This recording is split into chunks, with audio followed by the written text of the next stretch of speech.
Hello, boys and girls. Today we are going to the next topic. How is federalism practiced? So, now let us continue on that way. Constitutional provision are the necessary for the succession of the federalism, but there is not sufficient. इसका मतलब ये होता है कि constitutional provision में federalism success तो है, लेकिन ये सफिशिएंट नहीं है। सफिशिएंट क्यों नहीं है, आइए आगे देखते हैं। If the federal experiment has succeeded in India, it is not merely because there is a clearly laid the constitutional provision. अगर हम लोग के इंडिया में अगर फेडरलिज्म जो है वो सक्सेस करता है, तो इसका कारण ये नहीं कि कॉन्स्टिट्यूशनल प्रोविज़न में है, बल्कि the real success of the federalism in India can be attribute to the nature of democratic politics in our country. इसका कारण होता है कि जो हम लोग का डेमोक्रेटिक पॉलिटिक्स है कंट्री में, वो एक बहुत बड़ा सक्सेसफुल फेडरलिज्म का पार्ट है। So this ensure that the spirit of federalism, respect for the diversity, diverse for a living together and become a shared idea in our country। देखिए, हम लोग के इंडिया में क्या होता है, बहुत ज़्यादा डाइवर्सिटी है। उस डाइवर्सिटी को हम लोग रेस्पेक्ट करते हैं, हम लोग हेट नहीं करते हैं। हम लोग किसी भी जाति धर्म किसी भी कम्युनिटी को लेके भेदभाव नहीं करते हैं। यही एक सबसे बड़ा कारण है, और हम लोग साथ मिल कर रहते हैं, और साथ में जितने भी आइडियालॉजी हैं, जैसे कि आपके दोस्त होंगे, कोई मुस्लिम होगा, कोई क्रिश्चियन होगा, तो क्या होता है कि जो हिंदू हैं वो अपना हिंदू फेस्टिवल मनाते हैं, जो क्रिश्चियन है वो अपना क्रिसमस हो गया, गुड फ्राइडे हो गया, ये सारे त्यौहार फेस्टिवल मनाते हैं। ऑन द अदर हैंड देखा जाए तो मुस्लिम जो है वो अपना ईद मनाते हैं, मुहर्रम मनाते हैं, और सारी चीज़ें मनाते हैं, ताजिया भी मनाते हैं। हम लोग कई लोग देखने भी जाते हैं उस चीज़ को। तो ये होता है कमिंग टुगेदर। फेडरलिज्म का मतलब होता है और शेयर द आइडियोलॉजी होता है। जैसे ईद में कोई भी हम लोग जैसे हिंदू हैं तो हम लोग उसके उनके घर जाते हैं, और जो भी सेवइयाँ होती हैं वो हम लोग खाते हैं। वहीं दूसरी तरफ हम लोग के जितने भी त्यौहार होते हैं, जैसे होली हो गया, दिवाली हो गया, तो वो हम लोग के घर आते हैं, मिठाइयाँ खाते हैं। तो ये होता है deserving the living together and becoming the share idea in our country. So बात करते हैं पहला, लिंग्विस्टिक स्टेट। लिंग्विस्टिक स्टेट मतलब ये होता है कि लैंग्वेज के आधार पर जो होता है, लैंग्वेज के आधार पर जो है वो स्टेट्स हैं, ठीक।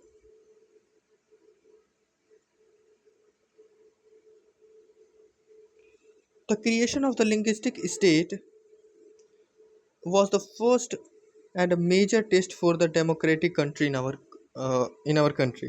देखिए, जो पहला जो लिंग्विस्टिक स्टेट का जो क्रिएशन है वो बहुत बड़ा मेजर इशू बन गया था डेमोक्रेटिक पॉलिटिक्स को लेके। सो if you look at the political map, India when began its journey of the 1947 that 1929, you will surprise that the extended changes। जब आप शुरुआती दौर में जब इंडिया आज़ाद हुआ था, उस वक्त का आप स्टेट्स इंडियन पॉलिटिकल फीचर्स देखोगे, तो वहाँ का जो स्टेट्स हैं वो डिफरेंट होंगे, और 2019 और या फिर प्रेजेंट के टाइम में आप देखोगे तो बहुत ज़्यादा चेंजेस देखने को मिलेंगे। Many old state have a vanished. कई सारे पुराने जो स्टेट हैं वो ख़त्म हो गए, कई सारे नए स्टेट बन गए। उसके area boundary name change have been, state have been changed. अब देखिए, यहाँ पे मैं एक और डिटेल बता दूँ आपको कि इंडियन कॉन्स्टिट्यूशन में प्रोविज़न है, क्या है कि आर्टिकल नंबर 1 से लेके और आर्टिकल नंबर 3 तक ये प्रोविज़न देता है, ठीक है। अब मेजरली आर्टिकल नंबर 2 और 3 जो है वो मेजर प्ले रोल करते हैं कि कैसे जो होता है उसका एरिया बढ़ाया जाए, घटाया जाए, और ये पार्लियामेंट के थ्रू ही होता है। किसके थ्रू होता है? पार्लियामेंट के थ्रू ही होता है। जो एरिया साइज ऑफ स्टेट हो गया, और कब किस चीज़ में हम लोग को कैसे करना है। जैसे इन 2000 में देखा जाए तो उत्तराखंड जो है वो यूपी से अलग हो गया, झारखंड अलग हो गया, ठीक है। तो ये सारी जो चीज़ें होती हैं वो पार्लियामेंट के थ्रू कराई जाती हैं। किसके थ्रू कराई जाती हैं? पार्लियामेंट के थ्रू कराई जाती हैं, और ये अंडर आर्टिकल नंबर 2 है और 3 में मेंशन्ड है। इसको याद रखिएगा, ये डायरेक्टली ये यहाँ पे इनडायरेक्टली आपको समझाने की कोशिश की जा रही है। जैसे आप बड़े होंगे तो यही चीज़ें आपको पढ़नी पड़ेंगी। नेक्स्ट है, in 1947 the boundaries of several old state have India have been changed in the order of the creation of new state. This was done to ensure that the people who spoke the same language live in the same state. Some states were created not on the basis of language but recognized in the different based on culture, ethnic or the geographical. So देखिए क्या है कि जो हम लोग का पहला जो लिंग्विस्टिक स्टेट पे जो स्टेट बना था वो था आंध्र प्रदेश। कौन सा बना था? आंध्र प्रदेश बना था। ठीक, वहीं सिर्फ और सिर्फ लैंग्वेज के ही आधार पे हम लोग का जो स्टेट्स है वो डिवाइड नहीं है। वो किन किन चीज़ों पे है, यहाँ देखिए लिखा हुआ है कि कल्चर के आधार पे है, एथनिसिटी के आधार पे है और जियोग्राफी के आधार पे है। ठीक है, तो ये चार play major role important, four major important role play करते हैं किसी स्टेट का डिवीज़न करने में। ठीक है, इसको याद रखिएगा। उसका कल्चर सेम होना चाहिए, या फिर उसका लैंग्वेज होना चाहिए, या फिर उसकी एथनिसिटी होनी चाहिए, और या फिर उसका जियोग्राफी होनी चाहिए वैसे। ठीक है, जैसे उत्तराखंड है, उत्तराखंड का जियोग्राफी बिल्कुल अलग है यूपी से। यूपी पूरा नॉर्दर्न प्लेन में आता है। ऑन द अदर हैंड देखा जाए जो उत्तराखंड है वो शिवालिक में आता है और मिडिल हिमालय में आता है। ठीक है, तो ये सारी चीज़ें हैं जो कि फिजिकोलॉजी जो जियोग्राफी है उसको अलग कर देता है, इसीलिए हम लोग उससे डिवाइड कर देते हैं ताकि जो डेवलपमेंट है होता है वो बराबर हो सके। क्योंकि अगर आप देखा जाए तो जो यूपी है या राजस्थान है या फिर गुजरात है या फिर महाराष्ट्र है, ये बहुत बड़े बड़े स्टेट्स हैं। ठीक है, वहीं सिक्किम हो गया, उत्तराखंड हो गया, ये छोटे छोटे स्टेट हैं और यहाँ पे डेवलपमेंट भी बहुत जल्दी हो जाता है, इसीलिए वैसे किया जाता है।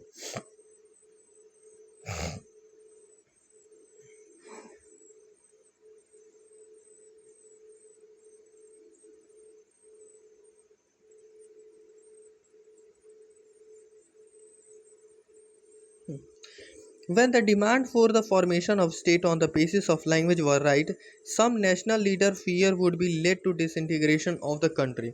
अब क्या हुआ कि जब डिमांड बढ़ने लगी हम लोग के इंडिया में कि जो स्टेट्स हैं वो लैंग्वेज के बेसिस पे अलग किए जाएं, तो इससे कई सारे लीडर जो हैं उनके मन में डर पैदा हो गया कि कहीं ये लैंग्वेज के बेसिस पे हम जो बना रहे हैं स्टेट्स वो कहीं अलग ना हो जाए। इसीलिए हम लोग का आर्टिकल नंबर 1 जो है, ठीक है, आर्टिकल नंबर 1 जो है वो यही देता है, यही बोलता है कि Indian is a union of state, union of state. ठीक, यही वो बोलता है कि इंडिया जो है कि यूनियन ऑफ स्टेट है, जिसका मतलब ये होता है कि कोई भी स्टेट अगर इंडिया में मिल गया तो उसे अलग नहीं किया जा सकता है। नेक्स्ट है, the central government resist the linguistic state for some time. जो सेंट्रल गवर्नमेंट है वो कुछ समय के लिए लिंग्विस्टिक स्टेट पर रोक तो लगाई थी, but experience has the formation of linguistic state is actually made the country more unite. अगर देखा जाए तो इससे अगर लैंग्वेज के आधार पे अगर स्टेट्स कोई भी बन जा रहा है तो इससे और यूनाइट हो जाएगा। कैसे हो जाएगा? अब जैसे मान लीजिए कि हम लोगों ने बेल्जियम का एग्जाम्पल लिया, हम लोगों ने श्रीलंका का एग्जाम्पल लिया, ये पावर शेयरिंग का पहला चैप्टर है। अब जैसे बेल्जियम में क्या हुआ था कि उनके जो पावर शेयरिंग के वजह से वो लोग यूनाइट हो गए। On the other hand Sri Lanka में ऐसा देखा जाए तो वो डिसइंटीग्रेट हो गए। ठीक है, तो ये हुआ था। अब नेक्स्ट है language policy. So the second test for the Indian Federation is the language policy. Our constitution did not give the status of national language of any one language. अब क्या है कि हर एक कंट्री में एक अपना एक लैंग्वेज है, ऑफिशियल लैंग्वेज है, but in India there is no any official language of this country. So Hindi was identify was official language, Hindi को ऑफिशियल लैंग्वेज माना जाता है, लेकिन Hindi is mother tongue of only 40% of the India. जो भारत में सिर्फ और सिर्फ 40% ही लोग जो है वो हिंदी बोलने वाले हैं। Therefore there was a many safeguard to protect other language, जिससे कि और भी सारे कई कारण हैं जिससे कि दूसरे लैंग्वेज बनाए जा सकते हैं। Besides Hindi there are 21 other language recognised the scheduled language by the constitutions. Hindi के लेके 21 और लैंग्वेज हैं जो कि मेंशन्ड हैं, ठीक है, मेंशन्ड हैं हम लोग के किस में, शेड्यूल में।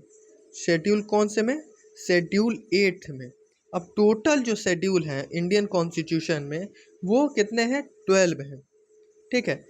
उसका मैंने अगर आपको शेड्यूल की जानना है कि कौन कौन से शेड्यूल हैं और कितने शेड्यूल हैं, तो मैंने एक वीडियो जो कि अपलोड किया है शेड्यूल के बारे में है, वो डिस्क्रिप्शन में मिल जाएगी आपको, मुश्किल से मुश्किल 1-2 मिनट का है, वो आप लोग देख लीजिएगा, उससे आपको क्लियर हो जाएगा कि क्या क्या चीज़ें कौन से शेड्यूल में है। नेक्स्ट है, a candidate can examination conduct for the central government position may opt the examination in any these language, ठीक है। State have to their own official language, state के पास एक अपना एक ऑफिशियल लैंग्वेज होता है। Much of the government work take the place of official language of the concern state, ज़्यादा जो गवर्नमेंट होती है वो कंसर्न करती है स्टेट से कि कौन कौन सा लैंग्वेज में कैसे कराया जाए। So, unlike the Sri Lankan, the leaders of our country adopt a very caution attitude of spreading use of Hindi. According to the constitutions, the use of English was purposed to stop in 1965. अब क्या हुआ कि English का जो use है हमारे देश में वो 1965 में थोड़ा सा कम होने लगा। So, however, many non-Hindu speaking demanded that the use English to continue. अब कुछ लोग जो नॉन हिंदियन बेल्ट हैं वो काफ़ी ज़्यादा डिमांड करने लगे कि हिंदी को कंटिन्यू किया जाए। In Tamil Nadu the movement took a violent form, अगर तमिलनाडु में देखा जाए तो ये काफ़ी ज़्यादा वायलेंट फॉर्म धीरे धीरे लेने लगा। The central government respond to agree to continue use English along with Hindi official purpose. अब इसके कारण ये हुआ कि इंग्लिश को फिर से दोबारा रिन्यू किया गया था, कंटिन्यू किया गया था, जिससे कि और भी सारे काम जो है वो हो पाए। अब देखिए इंग्लिश का एक बेनिफिट ये है कि इंग्लिश जो है ना वो एक कनेक्टिंग लैंग्वेज बन जाती है हम लोग के इंडिया में, क्योंकि अलग अलग भाषाएं बोली जाती हैं। तमिल में तमिलनाडु बोली जाती है, फिर आंध्र प्रदेश में है, तेलंगाना में अलग लैंग्वेज है, महाराष्ट्र में है मराठी बोली जाती है, गुजरात में गुजराती बोली जाती है, यूपी में हिंदी, अगर नॉर्थन बेल्ट की बात की जाए तो हिंदी बोली जाती है, पंजाब में पंजाबी बोली जाती है, हरियाणा में हरियाणवी बोली जाती है। तो जैसे जैसे आप स्टेट्स बदलते जाएंगे लैंग्वेज भी बदलती जाएगी। तो यही कारण है कि इंग्लिश को जो है वो हम लोग कनेक्टिंग लैंग्वेज के रूप में देखते हैं। Many critics thinks that the solution favour the English speaking elite. कई लोगों का मानना है कि जो इंग्लिश जो लोग हैं, इंग्लिश स्पीकिंग पीपल हैं, वो काफ़ी अपने आप को इलाइट मानते हैं, इसीलिए हम लोग हिंदी को प्रमोट किए, जो कि ऑफिशियली तरीके से गवर्नमेंट ऑफ इंडिया का एक पार्ट है। Promotion does not means that the central government can impose Hindi. Promotion का मतलब ये नहीं होता है कि सेंट्रल गवर्नमेंट ही इम्पोज कर देगी हिंदी को, बल्कि states were people speaking different language the flexibility to show the Indian political leader help our country to avoid this kind of situation in the Sri Lanka. Can you find example? जैसे श्रीलंका में क्या हुआ था कि जो तमिलियन है, वो सिंघालन है, वो सारे अलग अलग डिफरेंट जो सोसाइटी के लोग, जो डिफरेंट पीपल के लोग जो कैपिटल में अलग बोले जा रहे हैं और जो ऑल ओवर द कंट्री है उसमें अलग बोले जा रहे हैं। इसी चीज़ को ख़त्म करने के लिए हम लोगों ने इंडिया में अलग अलग स्टेट बनाए on the basis of language, culture, ethnicity और भी सारी चीज़ों को लेकर, ठीक है, ताकि वो जो श्रीलंका में हुआ था वो चीज़ इंडिया में फिर दोबारा ना हो। अब बात करते हैं सेंट्रल स्टेट रिलेशन के बारे में। Restriction the central state relation is one more away in which the federalism has been strengthen in practice. ये एक और कारण है जिससे कि फेडरलिज्म को काफ़ी मजबूती मिलती है। So how the constitutional agreement for sharing the power work in the reality depend on a large extent and how the ruling party leaders follow this agreement. So for a long time the same party ruled the both central in the most of the state. काफ़ी लंबे समय तक क्या होता है कि कुछ पार्टियां जो होती हैं वो सेंट्रल में भी रूल करती हैं और स्टेट पर भी रूल करती हैं। In the present time BJP party आप लोग देख सकते हैं, वहीं अगर पास्ट में देखा जाए तो कांग्रेस है। So these mean that the state government did not exercise the right autonomous federal unit, as when the ruling party state level was different, the party ruled the central tired to undermine the power of the state. In those days, the central government would often to misuse the constitution to diminish the state government that who control the rival party, the undermine the spirit of federalism. अब देखिए क्या होता है कि कभी कभी ये होता है ना कि जो सेंट्रल गवर्नमेंट है और जो स्टेट गवर्नमेंट है, अगर वो दोनों सेम पार्टी की हैं तो वहाँ का जो डेवलपमेंट होता है ऐसा माना जाता है वो तेज़ी से होता है, ठीक है। वहीं on the other hand central government में डिफरेंट पार्टी है और स्टेट गवर्नमेंट में जो है वो डिफरेंट पार्टी है, तो क्या होता है डेवलपमेंट का जो प्रोसेस होता है वो में भी धीरे हो सकता है क्योंकि उन दोनों की आइडियोलॉजी जो है वो सेम नहीं है।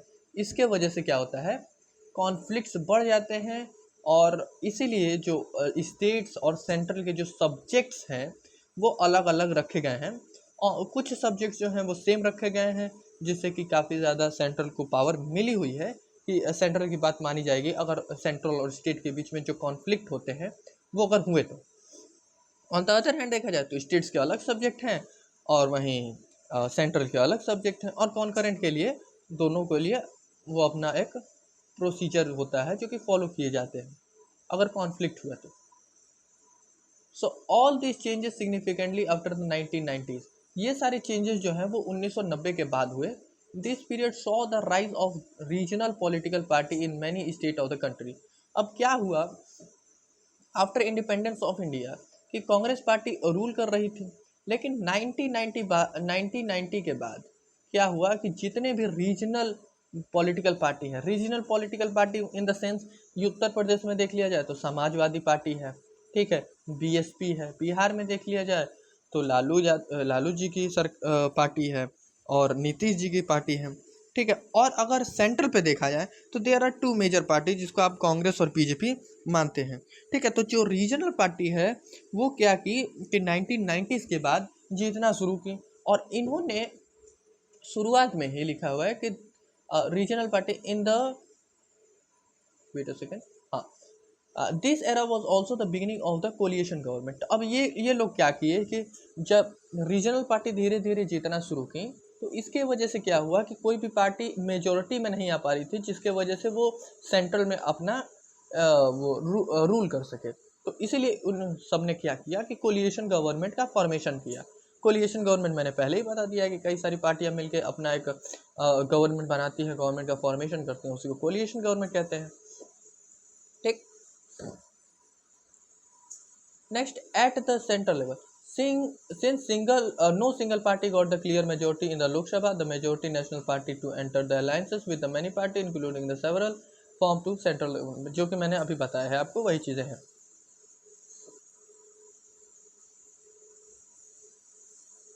Okay, so this led the new culture of power sharing, respect for the autonomous state of government. These trends were supported by the major judgment of the Supreme Court that make it difficult for the central government to diminish state and arbitrary manner. This federal power sharing is more effective today than earlier after the constitution came into the force. अब क्या हुआ कि जो coalition government का formation जो है वो काफ़ी ज़्यादा बढ़ गया, ठीक है। और वो आज भी चलते हैं कि देखते हैं कि अगर कोई भी पार्टी जो मेजर पार्टी है वो उसको फ़ायदा हो रहा है रीजनल पार्टी से तो वो क्या करते हैं कोलिएशन कर लेते हैं, यानी कि गठबंधन कर लेते हैं, जिसके वजह से दोनों पार्टियों को फ़ायदा होता है और जो है पब्लिक को भी फ़ायदा होता है कि रीजनल जो भी प्रॉब्लम्स आ रही हैं उसको शॉर्ट आउट करने में काफ़ी ज़्यादा मदद मिलती है।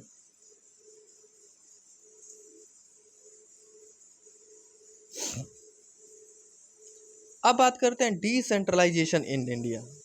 सो we noted that there is a federal government have been 2 और मोर टायर ऑफ गवर्नमेंट। हम लोग पहले से जानते हैं कि 2 या 2 से अधिक टायर ऑफ गवर्नमेंट होती है, उसी को फेडरलिज्म कहते हैं, ठीक। So we have so far discussed 2 tier of the government in our country but have a vast country like Indian cannot run only through the 2 tiers. जैसे कि हम लोग जानते हैं कि हम लोग की जो कंट्री है वो काफ़ी ज़्यादा बड़ी है और सबकी अलग अलग समस्याएं हैं और सबसे बड़ी प्रॉब्लम्स ये हो जाती है कि हर एक डिफरेंट एरिया में डिफरेंट लैंग्वेजेस बोले जाते हैं। जिसके वजह से क्या हुआ, मैं इसका समरी बता रहा हूँ आपको। क्या हुआ कि 2 टायर ऑफ गवर्नमेंट की वजह से हम लोग नहीं चल सकते, इसीलिए हम लोग 3 चीज़ थर्ड भी लाए। वो क्या लाए, हम लोग लेके आए लोकल गवर्नमेंट, जिसको हम लोग पंचायत राज के नाम से जानते हैं और म्यूनसिपैलिटीज़ के नाम से जानते हैं। ठीक है, पंचायत और म्यूनसिपैलिटीज़ के नाम से जानते हैं। ठीक, अब बात करते हैं कि क्या क्या है a major step towards the decentralisation in 1992 taken. Constitution was amend of the third tier of the democracy was more powerful and effective. देख लेते हैं कि ये क्या क्या चीज़ें हैं इसमें। Now it is a constitutionally mandatory to hold a regular election of the local body. अब कॉन्स्टिट्यूशन में मैंडेटरी हो गया है कि जो इलेक्शन है लोकल गवर्नमेंट बॉडीज़ की वो रेगुलर टाइम पे हो। Seats are reserve for the bodies and execute head of these institution of the scheduled caste, scheduled tribes and other backward classes। अब आप लोग देखते हैं कि जितने भी सीट्स आती हैं, प्रधानी का चुनाव हो या फिर पंचायत वाला चुनाव हो, तो उसके लिए जो सीट्स होती हैं वो रिजर्व की जाती हैं। ठीक है, तो ये मैंडेटरी हो जाता है इसमें। 1/3 ऑफ जो पॉपुलेशन यानी कि 33% जो है वो रिजर्वेशन हो जाता है। किसके लिए, वो वुमेन के लिए रिजर्वेशन हो जाता है कि उस सीट पे सिर्फ महिलाएं ही लड़ सकती हैं। ठीक है, an independent constitution called the state election commission has been created in each state conduct the municipalities and panchayat. अब देखिए जो स्टेट इलेक्शन कमीशन है उन्होंने क्या किया कि वो एक इंडिपेंडेंट इंस्टीट्यूट है, पहली बात। दूसरी बात ये है कि इनको पंचायत चुनाव कराने के लिए इनका फॉर्मेशन कराया गया स्टेट इलेक्शन कमीशन का। क्यों कराया गया, क्योंकि जो स्टेट्स हैं जैसे कि पंचायत का चुनाव हो गया, म्यूनसिपल इलेक्शन का चुनाव हो गया, ये रेगुलर बेसिस पे कराया जा सके। ठीक है, नेक्स्ट है the states government are required to share some power and the revenue with a local government bodies। the nature share varies from state to state। अब क्या हुआ कि जो स्टेट गवर्नमेंट है उनको भी पावर शेयरिंग करना पड़ेगा, किसके साथ, लोकल गवर्नमेंट के साथ।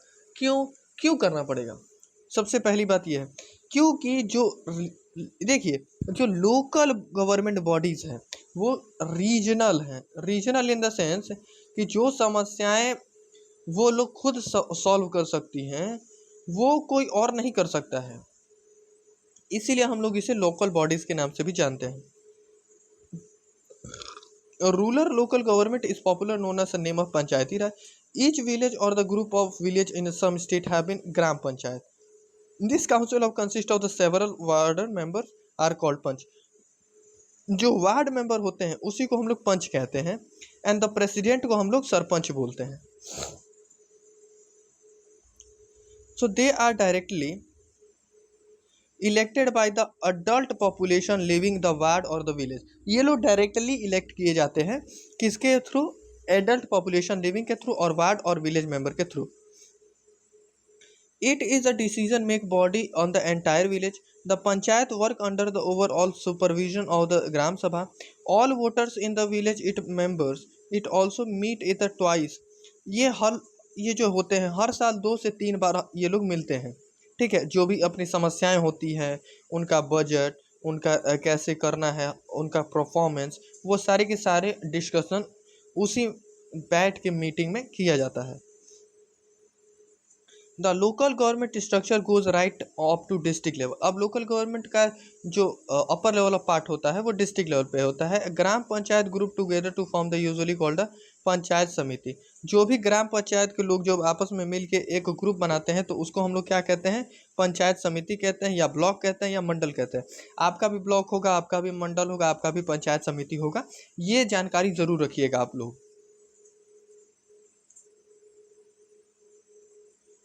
So the member of these representative body are elected by the panchayat member in that era। All the panchayat samiti or the mandal in the district together constitute and the जिला और the परिषद। ये सारे के सारे जो भी block होते हैं वो कनेक्टेड होते हैं और उसी को हम लोग जिला कहते हैं या फिर परिषद कहते हैं। Most of the member of the zila परिषद आर इलेक्टेड। काफ़ी मात्रा में जो है वो जो भी जिला परिषद के मेंबर होते हैं मोस्टली जो है वो इलेक्ट होते हैं मेंबर ऑफ द लोकसभा, जो मेंबर होते हैं लोकसभा को, वो उसको एमएलए कहते हैं, और हर एमएलए का हर डिस्ट्रिक्ट का एक एमएलए होता है। ठीक है। Some other official and of the other district level bodies of the also member. Zila parishad chairman is the political head of the zila parishad. अब जो देखिए, जो जिला परिषद के चेयरमैन होते हैं वो पॉलिटिकल हेड होते हैं जिला परिषद के। ऐसे ही similarly the local government body exist the urban area well, municipalities are set up the towns. अब देखिए क्या होता है कि जो एक और डिफरेंस मैं बता रहा हूँ आपको, कि जो पंचायत होती है वो मेजरली देखी जाती है गांव में, या ग्राम आप लोग कह सकते हैं।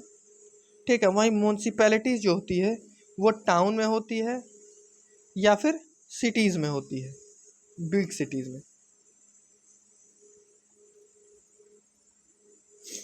Big city constitute the municipal corporation. जो बड़े बड़े शहर हैं वहाँ पे म्यूनसिपल कॉरपोरेशन होते हैं, जो छोटे शहर हैं वहाँ वहाँ पे जो होती है वो म्यूनसिपल होती है, म्यूनसिपल कॉरपोरेशन म्यूनसिपलिटीज़ होती है, और जो लोग वो ग्राम होते हैं वहाँ पे पंचायत होते हैं। Both the municipal corporation municipalities are the controlled by the elected bodies. ये जितने भी होते हैं म्यूनसिपलिटीज़ या म्यूनसिपल कॉरपोरेशन, वो किसके कंट्रोल में होते हैं? इलेक्टेड बॉडीज़ के कंट्रोल में होते हैं, जो चुन के गए होते हैं।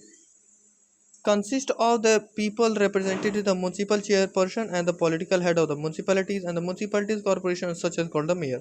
अब देखिए, जो म्यूनसिपल कॉरपोरेशन जो है, एक सेकेंड, हाँ, जो म्यूनसिपल कॉरपोरेशन के जो हेड हैं उन्हें मेयर कहते हैं। क्या कहते हैं? म्यूनसिपल कॉरपोरेशन के जो हेड को क्या कहते हैं? मेयर बोलते हैं। ठीक है।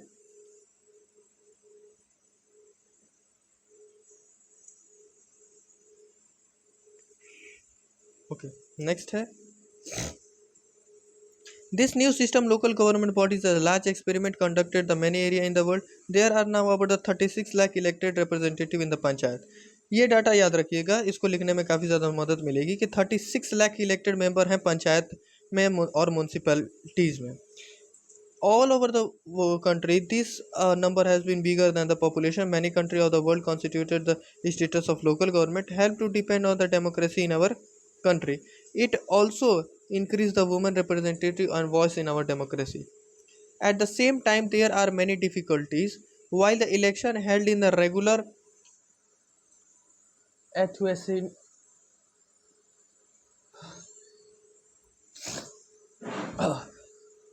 atheistically, Gram Sabha are not held regularly. So most state government have been transferred significant power local government, and nor they have been given the adequate resource.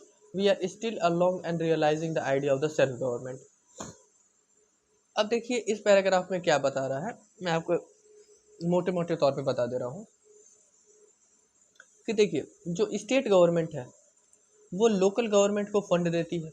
अब लोकल गवर्नमेंट जो है वो अपने हिसाब से जो काम स्टेट गवर्नमेंट नहीं कर सकती है उसके लिए फंड आती है।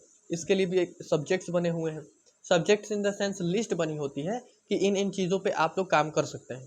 ठीक है, सब्जेक्ट्स बने होते हैं और इन्हीं सब्जेक्ट पे ये लोग काम करते हैं, जैसे कि कहाँ कैसे ज़मीन को कैसे एडजस्ट करना है। ठीक है, कौन सी ज़मीन आगे पीछे करके कहाँ रास्ता निकालना है, ये सारे के सारी चीज़ें आप लोग देखे होंगे कि प्रधान के और लेखपाल के अंदर ये सारी चीज़ें सॉरी ये सारी चीज़ें आती हैं। ठीक है, और इसी को हम लोग self group self government ideas के नाम से भी जानते हैं। ठीक है, तो इसी प्रकार ये चैप्टर आपका होता है समाप्त। हम लोग मिलेंगे नेक्स्ट चैप्टर में, तब तक के लिए धन्यवाद।